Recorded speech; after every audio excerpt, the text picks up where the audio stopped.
ৰাষ্ট্ৰপতিৰ বিশেষ ইভেণ্টত আহিছিল নেকি ঐশ্বৰ্য ৰায়? 10 কোটি টকাৰ নিমন্ত্ৰণ। নমস্কাৰ, অসম নিউজ এক্সপ্ৰেছলৈ আপোনালোকক স্বাগতম। আজিৰ ৰোমাঞ্চক খবৰ, বিশ্বজুৰি সৌন্দৰ্যৰ প্ৰতীক হিচাপে পৰিচিত বলিউডৰ জনপ্ৰিয় অভিনেত্ৰী ঐশ্বৰ্য ৰায় বচ্চনক লৈ 2008 চনত সংঘটিত হৈছিল এক বিস্ময়কৰ ঘটনা।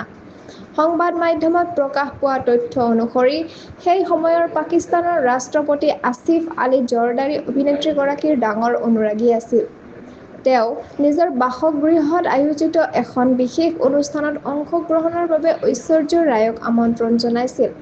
শুনামতে, এই বিশেষ নিমন্ত্ৰণৰ বাবে ৰাষ্ট্ৰপতিয়ে প্ৰায় 10 কোটি টকাৰ ব্যয় কৰিছিল। যদিও এই দাবীৰ পিছে কোনো দৃশ্যমান প্ৰমাণ নাই, কিয়নো এতিয়ালৈকে সেই অনুষ্ঠানৰ কোনো ফটো বা ভিডিঅ' প্ৰকাশ পোৱা নাই। এই সন্দৰ্ভত ঐশ্বৰ্য ৰায়ে নিজেও একো মন্তব্য প্ৰদান কৰা নাই। তথাপিও এই খবৰে পুনৰ এটা প্ৰমাণ দি গ'ল যে অভিনেত্ৰীগৰাকীৰ গ্লেমাৰ আৰু জনপ্ৰিয়তা কিমান গভীৰ। বিশ্বৰ বিভিন্ন প্ৰান্তত তেওঁৰ সৌন্দৰ্য আৰু ব্যক্তিত্বই যি ধৰণৰ প্ৰভাৱ পেলাইছে, এই ঘটনা তাৰ এটা চমৎকাৰ উদাহৰণ হ'ব পাৰে। আপোনালোকৰ মত কি জনাব। সংযুক্ত হৈ থাকক অসম নিউজ এক্সপ্ৰেছ চেনেলটোৰ লগত। চেনেলটোত লাইক, কমেণ্ট, শ্বেয়াৰ, ছাবস্ক্ৰাইব কৰিবলৈ নাপাহৰিব। লগতে কাষতে থকা বেল আইকনটো দবাবলৈ নাপাহৰিব। ধন্যবাদ।